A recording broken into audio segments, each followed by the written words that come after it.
அனைத்து இந்து ஆலயங்களும் இந்து கலாச்சார திணைக்களத்தில் பதிவு செய்யப்பட வேண்டும். நல்லூர் ஸ்ரீ கந்தசுவாமி தேவஸ்தான ராஜகோபுர புனருத்தாரண கலசாபிஷேகம். மூன்றாவது நாள் தொடரும் நீதியின் ஓலம் நாளை பேரணி. பலாலியில் கருப்பாடை அணிந்து போராட்டம். மறைந்த ஊடகவியலாளர் சபேஸ்வரனுக்கு வடமராட்சியில் அஞ்சலி. மரணம் வரை அதிகாரம் இருக்காது, ஜனாதிபதி அனுரவுக்கு சென்று எச்சரிக்கை. கோட்டாபயவினால் ஓரங்கட்டப்பட்ட முக்கியஸ்தர் பதவியை துறந்த பின்னர் கிடைத்த பெரிய வாய்ப்பு. தமிழர் பகுதியில் புத்தர் சிலை வைக்க தொடர் முயற்சி, அரசிடம் கஜேந்திரகுமார் பொன்னம்பலம் கோரிக்கை. இஸ்ரேல் மொசாட் வலையில் டாக்டர் சுகுணன் விழுந்து விட்டாரா? சட்டத்தரணி HMM ஹாரிஸ் சந்தேகம். முல்லைத்தீவு கரைத்துறை பற்று பிரதேச சபை உபதவிசாளர் உட்பட 5 ஹெரோயினுடன் கைது.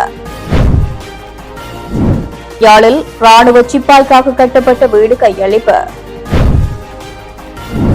மகாசங்கத்தினரின் ஒத்துழைப்பு அரசாங்கத்துக்கு பெரிய பலம், பிரதமர். இலங்கை வருகிறார் இந்திய பாதுகாப்பு அமைச்சர்.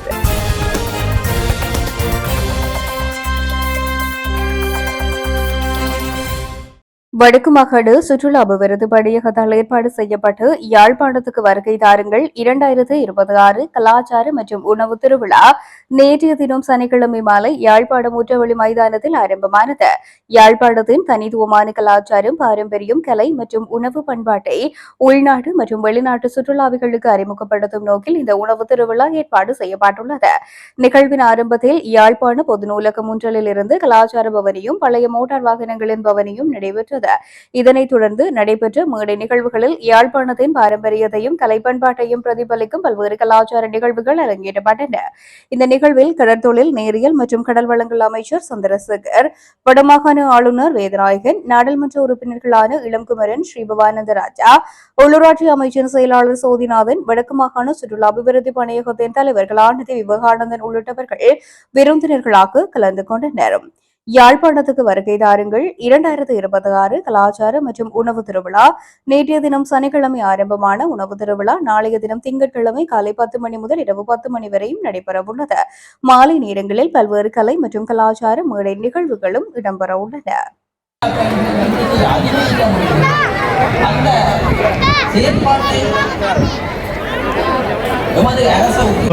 How do you feel about I actually studied and worked in Jaffna for many years. To experiment the real Sri Lanka, different food, different smile.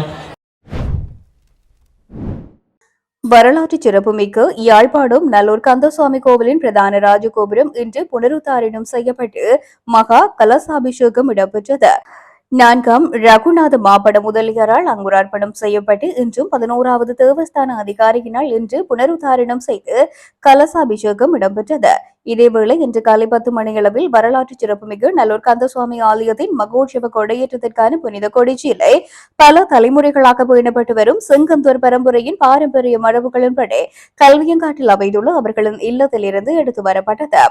கல்வியன்காட்டில் உள்ள இல்லத்தில் விசேட பூஜை வழிபாடுகள் மேற்கொள்ளப்பட்ட பின்னர் கொடிச்சீலை பக்திபூர்வமாக தலையில் சுமந்து சட்டநாதர் வீதியில் அமைந்துள்ள வேல்முருகன் மடத்திற்கு கொடிச்சீலை கொண்டு வரப்பட்டது.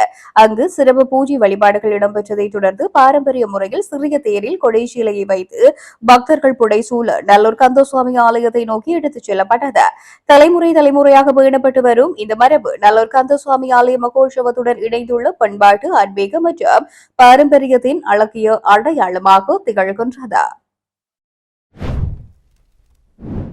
நேதிய நூலம் சர்வதேச விசாரணையை வலியுறுத்தி நாளை நிறைவடையும் போராட்டம் தாயக செயலணியின் ஏற்பாட்டில் செம்மணி பகுதியில் கடந்த 14ஆம் தேதி ஆரம்பிக்கப்பட்டு நாளை 17ஆம் தேதி வரை முன்னெடுக்கப்பட்டு வரும் நேதிய நூலம் போராட்டம் சர்வதேச விசாரணையை வலியுறுத்தும் வகையில் இடம்பெற்று வருகின்றது. போராட்டத்தின் 3வது நாளான இன்று வடக்கு கிழக்கு பகுதிகளில் இருந்து வருகை தந்து தமிழ் செயற்பாட்டாளர்கள் மற்றும் சமூக ஆர்வலர்களின் பங்கேற்புடன் தொடர்ந்தும் முன்னெடுக்கப்பட்டது. இந்த நிலையில் போராட்டத்தின் இறுதி நாளான நாளை 17ஆம் தேதி காலை 10:30 மணிக்கு யாழ்ப்பாணம் பொது நூலகத்தில் இருந்து பேரணி ஆரம்பமாக உள்ளது. பேரணி யாழ்ப்பாணம் கோவில் வீதியில் அமைந்துள்ள ஐக்கிய நாடுகள் சபையின் பிரதிநிதிகள் அலுவலகத்தை சென்றடைந்து சர்வதேச விசாரணையை வலியுறுத்தும் மகஜர் ஒன்றும் கையளிக்கப்பட உள்ளது. கடந்த காலங்களில் இடம்பெற்ற மனித உரிமை மீறல்கள், படுகொலைகள் மற்றும் காணாமலாக்கப்பட்ட சம்பவங்களுக்கு நீதியும் பொறுப்புக்கூறலும் கிடைக்க வேண்டும் என்பதுடன் உள்நாட்டு விசாரணைகளுக்கு அப்பால் சர்வதேச விசாரணை முன்னெடுக்கப்பட வேண்டும் என்ற கோரிக்கையை முன்வைத்து இந்த போராட்டம் முன்னெடுக்கப்பட்டு வருகின்றது. நாளை இறுதி நாள் பேரணியில் அனைத்து தரப்பினரும் கலந்து கொண்டு நீதிக்கான குரலை வலுப்படுத்துமாறு ஏற்பாட்டாளர்கள் அழைப்பு விடுத்துள்ளனர். தமது பூர்வீக காணிகளை விடுவிக்குமாறு கோரி அமைதி வழியில் தொடர்ந்து போராடி வரும் வலிவடக்கு பலாலி மக்கள் இன்று தமது போராட்ட வடிவத்தை மாற்றி வீதிக்கிறங்கி தமது வலிகளையும் கோரிக்கைகளையும் வெளிப்படுத்தினர். உயர் பாதுகாப்பு வலயம் என்ற பெயரில் ராணுவத்தின் கட்டுப்பாட்டுக்குள் கொண்டுவரப்பட்டு தமது பூர்வீக நிலங்கள் இதுவரை முழுமையாக மீள வழங்கப்படவில்லை என தெரிவித்து பலாலி மக்கள் தொடர்ச்சியாக போராட்டங்களை முன்னெடுத்து வருகின்றனர். இந்நிலையில் இன்று 9வது வாரமாக போராட்டம் முன்னெடுக்கப்பட்டதுடன் கடந்த வாரம் அறிவித்திருந்தபடி மக்கள் தமது போராட்ட வடிவத்தை மாற்றி வீதியில் இறங்கினர். செபஸ்தியர் ஆலயம் அமைந்திருந்த பகுதியில் இருந்து கருப்பு உடை அணிந்த கருப்பு கொடிகளை ஏந்தியவாறு ஊர்வலமாக புறப்பட்ட போராட்டக்காரர்கள் பலாலி சந்தையை சென்றடைந்தனர். அங்கு வீதி சோதனை சாவடிக்கு முன்பாக ஒன்று கூடி தமது காணிகளை விடுவிக்குமாறு கோரி கோஷங்களை எழுப்பியவாறு போராட்டத்தை வலுப்படுத்தினர். இதன்போது தமது காணிகளை விடுவிக்குமாறு கோரி போராட்டக்காரர்கள் போலீசாருடன் சிறிது நேரம் வாக்குவாதத்தில் ஈடுபட்டதனால் போராட்ட களத்தில் சற்று பதற்றமான சூழல் ஏற்பட்டது. எனினும் போராட்டக்காரர்கள் அமைதியை கடைபிடித்து தமது போராட்டத்தை தொடர்ந்து முன்னெடுத்ததுடன் வழமையான நேரம் வரை போராட்ட களத்தில் நிலைத்திருந்தனர்.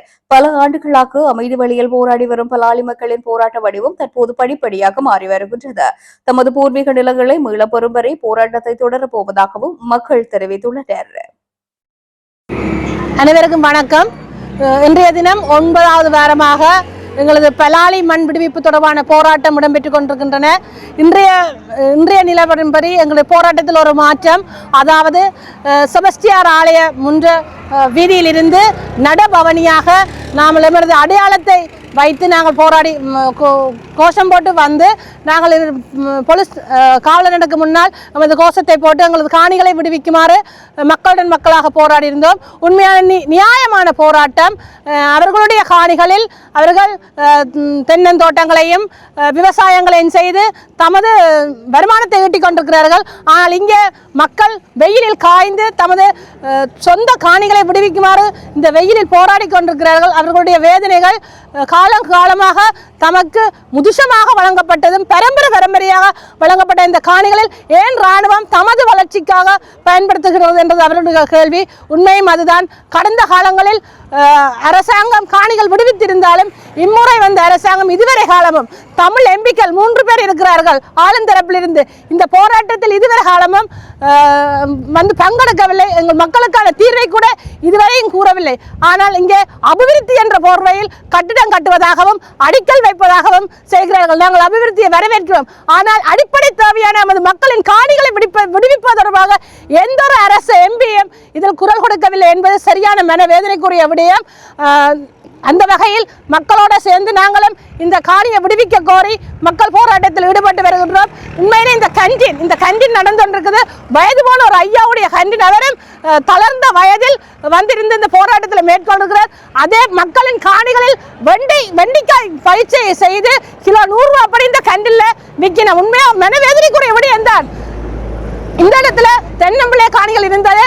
தென்னைகளை தரைத்து புதிதாக தென்னை வைத்து தேங்காய் பறிக்கிறார்கள். அதே நேரம் இதில் ஒரு வேப்ப மரம் என்றது இளைப்பாரி அவர்கள் போராட்டம் செய்து கொண்டிருந்தார்கள். கடந்த காலத்தில் இவர்கள் என்ன செய்தார்கள்? இவர்களுக்கு இடம் கொடுக்கக்கூடாது என்று அந்த வேப்ப மரத்தை தரைத்து கூட விட்டார்கள். என்றாலும் நமது மக்கள் ஓயாமல் இந்த தரப்பால் கட்டுவதற்கும் போராட்டம் தான். அதை ஏன் கட்டுவார் என்றாலும் மக்கள் தமது வலிமையை பயன்படுத்தி தரப்பால கட்டி என்று போராட்டம் செய்கிறார். இன்று வீதிக்கு இறங்கி உள்ளோம். முதல் கட்டமாக இந்த போராட்டத்தின் வடிவங்கள் பல்வேறுபட்ட வகையில் மாறுவதற்கான வாய்ப்புகள் இருக்குது.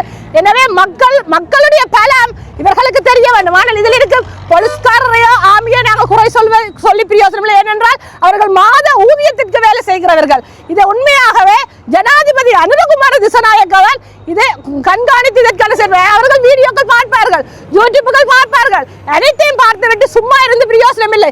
தமிழ் எம்பிமார்கள் என்ன சொன்னார்கள்? மக்களுடைய காணிகள் மக்களுக்கு என்று மோடி போட்டு கூச்சலிட்டு வாக்குகளை கைப்பற்றியவர்கள் ஏன் இன்று வரையும் ஒரு எம்பி இந்த இடத்தில் வந்து அரசு சார்ந்த எம்பி வந்து இன்று வரைக்கும் குரல் கொடுக்கவில்லை என்பது மக்கள்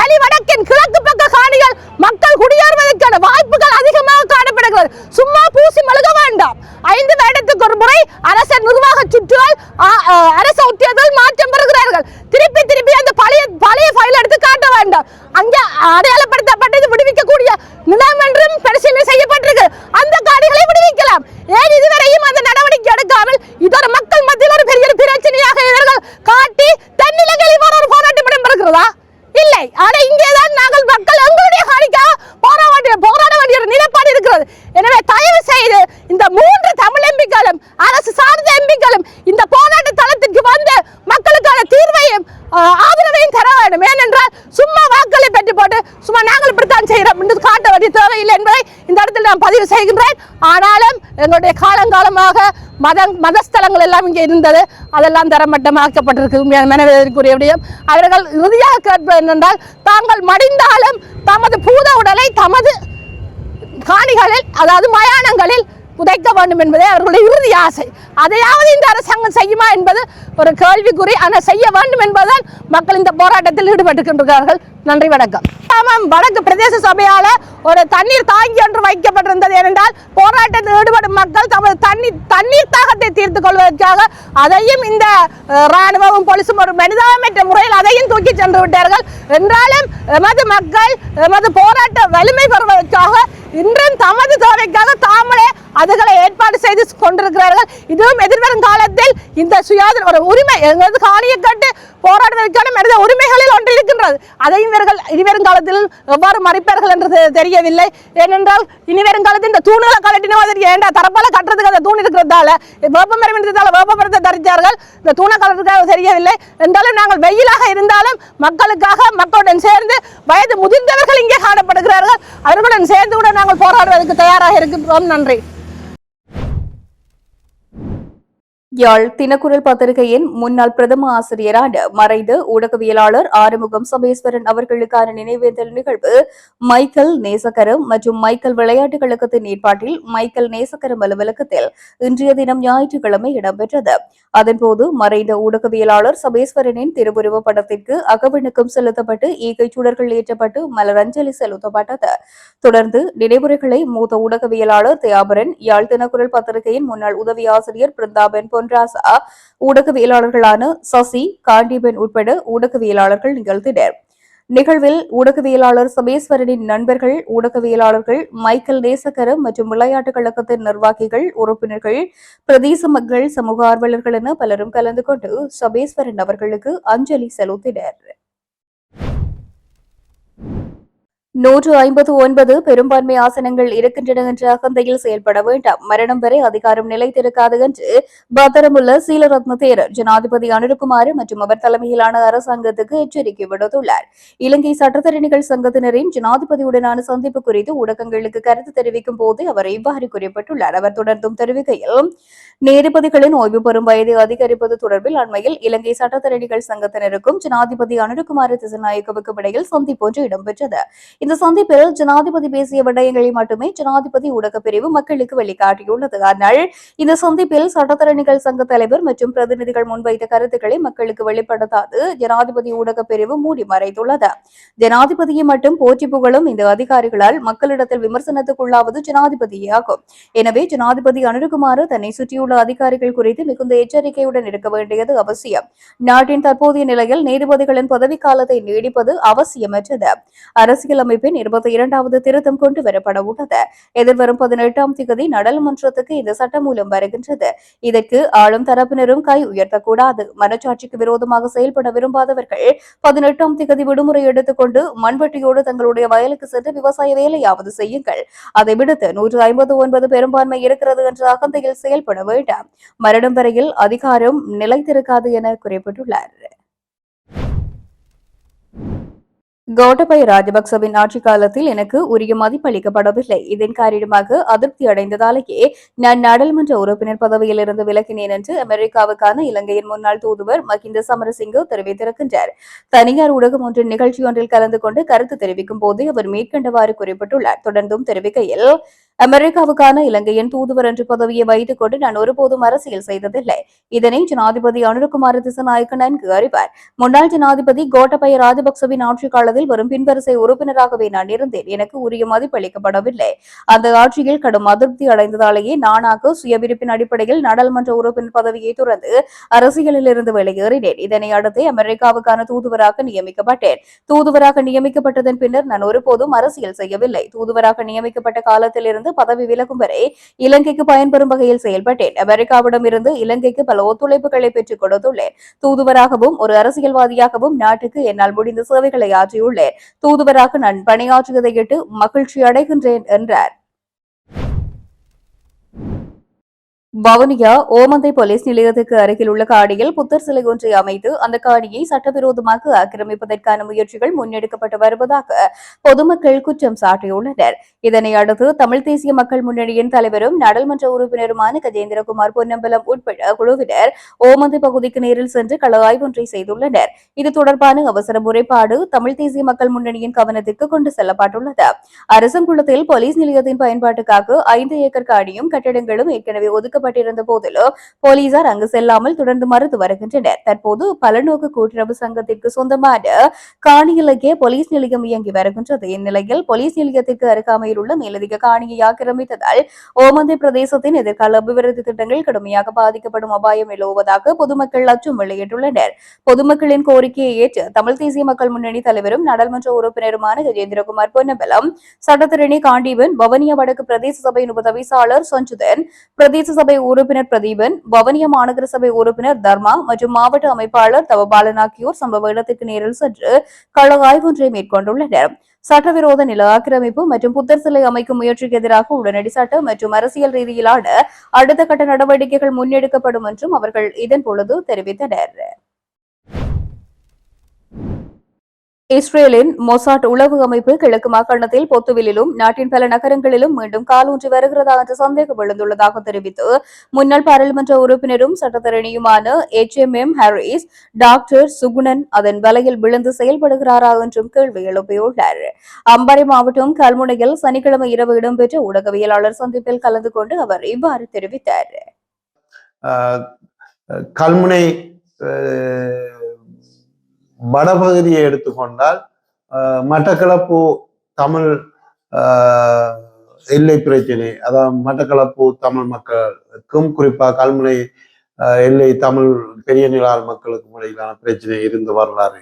அதே போன்று கல்முனை மாநகர சபை சாய்ந்த நகர சபை பிரச்சனை முஸ்லிம் சமூகத்துக்கு இடையில் இருந்தது. அதே நேரம் கல்முனை உபப்பிரதேசம் சம்பந்தமாக தமிழ் மக்களுக்கு முஸ்லிம் சமூகத்துக்கும் இடையில் இருந்தது. இவையெல்லாம் ஒரு உரிமை சார்ந்த ஒரு நிர்வாகம் சம்பந்தப்பட்ட பிரச்சனைகளா பார்க்கப்படுது. ஆனால் அதிர்ஷ்டவசமாக கல்முனையில வரலாற்றில் பல நூற்றாண்டு காலமாக தமிழ் முஸ்லிம் மக்கள் மத்தியில் மத ரீதியான கலாச்சார ரீதியான எந்த ஒரு முரண்பாடோ அல்லது குழப்பமோ ஏற்பட்ட வரலாறு இல்லை. அதுக்கு காரணம் இந்த பிராந்தியத்தில் வாழ்கின்ற அரசியல் தலைமைகள் பொதுமக்கள் மத்தியில் அந்தந்த இனத்துக்குரிய மத கலாச்சாரத்தை உள்ள புரிந்துணர்வு மிக உச்ச மட்டத்தில் இருக்கின்றது. ஆனால் துரதிர்ஷ்டவசமாக இப்பொழுதும் இந்த கல்முனை வடக்கு ஆதார வைத்தியசாலை அந்த 9 அந்த புதிதாக நியமனம் பெற்றுள்ள சகோதரிகளை அவர்களுடைய குறிப்பாக இது மத கலாச்சார என்றதை விட அவர்கள் ஒழுக்க ரீதியாக ஒரு உடை, அதாவது அவர்களுடைய காட்சட்டையும் தலையை மறைக்கின்ற ஒரு துணியை கூட ஜீரணிக்க முடியாமல் அதை மறுக்கின்ற ஒரு முடிவினை வடக்கு ஆதார வைத்தியசாலை அத்தியட்சர் டாக்டர் சூனன் அவர்கள் பகிரங்கமாக எடுத்திருப்பது எங்களை உண்மையில் கவலை அல்ல, அதிர்ச்சி அளிக்கின்றது. இதற்கு முன்பிருந்த இந்த பிராந்தியத்தில் இருந்த தமிழ் அரசியல் தலைமைகளோ அல்லது தமிழ் அதிகாரிகளோ இவ்வாறு ஒரு மத அல்லது கலாச்சார தாக்குதலை மேற்கொள்ளவில்லை. இது எந்த அடிப்படையில் சூனன் அவர்கள் இவ்வாறான ஒரு முரண்பாட்டை ஒரு இனங்களுக்கு இடையில் இப்பொழுதும் ஜனாதிபதி அனுரகுமார் அவர்கள் ஆட்சிக்கு வந்த பின்பு தமிழ் முஸ்லிம் சிங்கள கிறிஸ்தவ மக்கள் மத்தியில் பெரும் ஒரு புரிந்துணர்வும் ஐக்கியமான ஒரு சூழலும் வந்து கொண்டிருக்கின்ற நிலைமையில் இந்த நாட்டில் அபிவிருத்தி இல்லாவிட்டாலும் பரவாயில்லை, விலைவாசி கூடினாலும் பரவாயில்லை, எங்களுக்கு தின்பதற்கு சோறு இல்லாட்டியும் பரவாயில்லை, நாங்கள் நிம்மதியாக இனங்கள் அமைதியாக இருந்தாலே போதும் என்று அங்காங்கு மக்கள் முணுமுணுக்கின்ற தருவாயில் இந்த சிறிய பிரச்சினை எங்களுக்கு இருக்கின்ற பயம் நாடு தேசிய ரீதியில் இது இன்னும் பல இதை கொப்பி அடித்து இந்த கலாச்சார தாக்குதலை மேற்கொண்டால் இந்த நாட்டில் இப்பொழுது மலர்ந்திருக்கின்ற இந்த மன ஒற்றுமை புரிந்துணர்வு எங்கே போய் முடியும் என்பதை டாக்டர் சூனன் ஒரு நிமிடம் சிந்திக்க வேண்டும். ஏன்னா இது எங்களுக்கு இருக்கின்ற சந்தேகம், டாக்டர் சூனன் அவர்கள் இந்த நாட்டில் இன ஐக்கியத்துக்கு ஜனாதிபதியுடைய அந்த முயற்சியில் அவருக்கு ஏற்பட்டிருக்க நற்பெயருக்கு களங்கம் விளைவிப்பதற்காக ஒரு வெளிநாட்டு சக்தி, குறிப்பாக இந்த நாட்டில் இனங்களுக்கு குழப்பத்தை ஏற்படுத்துகின்ற வெளிநாட்டு சக்தியான இஸ்ரேல் மொசாடுடைய வலையில் விழுந்து விட்டாரா? ஏன்னா மொசாட் இன்று கிழக்கு மாகாணத்தில் பொத்துவிலில் பலமாக காலூன்றியுள்ளது, இலங்கையில் பல நகரங்களில் காலூன்றியுள்ளது. எனவே ஏனென்றால் 85ஆம் ஆண்டுகளும் நாங்கள் சிறுவர்களாக கார்மல் பாத்திமா கல்வி கற்ற பொழுது எங்களுக்கு வரலாறு இருக்கின்றது. எங்களுக்கு இருந்த அந்த அந்யோன்ய உறவு, ஐக்கியம், அந்த பரஸ்பர நட்பு என்பவற்றை 85 மொசாட் இலங்கையில் காலூன்றிய பொழுது முதலாக செய்த வேலை குறிப்பாக கிழக்கு மாகாணத்தில் அம்பாறை மாவட்டத்தில் தமிழ் முஸ்லிம் மக்களை காரதீவு சந்தியில் பிரித்ததுதான் முதலாவது வரலாறு. முல்லைத்தீவு கரைத்துறைப்பற்று பிரதேச சபையின் உபதவிசாளர் உள்ளிட்ட 5 பேர் ஹெரோயினுடன் கொக்குளாய் காவல்துறையினரால் கைது செய்யப்பட்டுள்ளனர். இது குறித்து மேலும் தெரிய வருகையில், முல்லைத்தீவு முள்ளியவளை பகுதியிலிருந்து செம்மலை கொக்கலாய் வீதியில் வாகனத்தில் பயணித்துக் கொண்டிருந்த வேளை கொக்கலாய் காவல்துறையின் சோதனை நடவடிக்கையின் போது 2 கிராம் அளவிலான ஹெரோயின் வைத்திருந்த குற்றச்சாட்டில் 5 பேர் கைது செய்யப்பட்டுள்ளார்கள். குறித்த சம்பவமானது நேற்று மாலை இடம்பெற்றுள்ளது. கைது செய்யப்பட்ட சந்தேக நபர்களும் சான்று பொருட்களுடன் கொக்கலாய் காவல் நிலையத்தில் அவர்கள் தடுத்து வைக்கப்பட்டுள்ளனர். இவர்களை நீதிமன்றில் முன்னிலை படுத்தும் நடவடிக்கையில் கொக்குளாய் காவல்துறையினர் ஈடுபட்டுள்ளார்கள். குறித்த உபதவிசாளர் கடந்த உள்ளூராட்சி மன்ற தேர்தலின் போது அகில இலங்கை மக்கள் காங்கிரஸ் கட்சியின் போனஸ் ஆசனத்தின் ஊடாக சபைக்கு வருகை தந்து உபதவிசாளராக தெரிவு செய்யப்பட்டார் என்பது குறிப்பிடத்தக்கது. யாழ்ப்பாணம் புத்தூர் பகுதியில் ராணுவ சிப்பாய்க்காக கட்டப்பட்ட வீடு இன்று கையளிக்கப்பட்டது. இலங்கை ராணுவ தளபதி லெப்டினன்ட் ஜெனரல் லசந்த ரொட்ரிகோ குறித்த வீட்டுக்கான அடிக்கல்லை நாட்டி வைத்த நிலையில் கட்டிப்பிடிக்கப்பட்ட வீடானது இன்று யாழ்ப்பாணம் மாவட்ட ராணுவ கட்டளை தளபதி மேஜர் ஜெனரல் ரத்நாயகவினால் கையளிக்கப்பட்டது. ராணுவத்தில் பணியாற்றும் தமிழ் ராணுவ லான்ஸ் காப்டல் MR ராஜா என்பவருக்கு குறித்த வீடு கட்டி வழங்கப்பட்டது. ராணுவத்தின் சேவா வனிதா திட்டத்தின் ஊடாக 1.5 மில்லியன் ரூபாய் செலவில் குறித்த வீடு நிர்மாணிக்கப்பட்டுள்ளது. குறித்த நிகழ்வில் சர்வமத தலைவர்கள், யாழ்ப்பாண மாவட்ட அரசாங்க அதிபர், யாழ் மாவட்ட கட்டளை தளபதி, கோப்பாய் பிரதேச செயலாளர், ராணுவ தளபதிகள், காவல்துறையினர், பொதுமக்கள் என்று இதில் பலர் கலந்து கொண்டனர். அரசாங்கத்தின் திட்டங்களுக்கு மகா சங்கத்தினரிடமிருந்து கிடைக்கும் ஆன்மீக வழிகாட்டலும் சமூக விழுமியங்களை பலப்படுத்துவதற்காக வழங்கப்படும் ஒத்துழைப்பு மிகப்பெரிய பலம் என்று கலாநிதி ஹரணி அமரசூரிய தெரிவித்தார். நிகழ்வொன்றில் கலந்து கொண்டு உரையாற்றிய அவர் இந்த விடயங்களை தெரிவித்தார். அவர் மேலும் தெரிவித்திருப்பதாவது, வனவாசி பிக்குகள் இயற்கையுடன் ஒன்றை கலந்து சகிப்புத்தன்மையுடன் வாழும் வாழ்க்கை முறையும் ஆரண்யவாசி பிக்குமார்களின் வாழ்க்கை பாரம்பரியம் மூலம் வெளிப்படும் எளிமை, கட்டுப்பாடு, ஒழுக்கம் மற்றும் எதிர்காலம் பற்றிய பொறுப்பு குரல் ஆகியனவும் இன்றைய சமூகத்தில் மிக முக்கியமான விடயங்களாகும். நாம் இப்போது போக்குவரத்து துறையை நவீனமயமாக்கி மெட்ரோ சேவைகளை அறிமுகப்படுத்துவது முதல் சுகாதாரம், கல்வி உட்பட அனைத்து துறைகளையும் நவீனமயமாக்கியவாறு இந்த மாற்றத்தை அனுபவித்து வருகின்றோம். நாம் ஒரு நாடு என்ற வகையில் கட்டியெழுப்ப எதிர்பார்ப்பது இருப்பதை விட வளமான ஒரு நாட்டை மாத்திரமல்ல, மேலும் சிறந்த உணர்வுபூர்வமான பொறுப்புமிக்க சமூகத்தை கொண்டு ஒரு அழகான வாழ்க்கையாகும். அதற்கு புதிய தொழில்நுட்பம், புதிய உட்கட்டமைப்பு வசதி மற்றும் புதிய பொருளாதார வாய்ப்புகள் தேவைப்படுவதைப் போலவே அவற்றை சரியாக பயன்படுத்துவதற்கு தேவையான மானிட பண்புகளும் எம்மிடத்திலே வளர வேண்டும். இவ்வாறாக தெரிவித்த அவர் இதன்பொழுது மேலும் குறிப்பிடுகையில், இந்த பயணத்தில் ஒரு அரசாங்கம் என்ற வகையில் நாம் எடுக்கும் முயற்சிகளுக்கு மகா சங்கத்தினராகிய உங்களிடமிருந்து கிடைக்கும் ஆன்மீக வழிகாட்டலும் சமூகத்தில் உள்ள உயரிய விழுமியங்களை நிலைநாட்டுவதற்காக வழங்கப்படும் ஒத்துழைப்பும் எமக்கு மிகச்சிறந்த பக்கபலமாகும் என்று நாங்கள் நினைவு கூற விரும்புகின்றோம் என்றார்.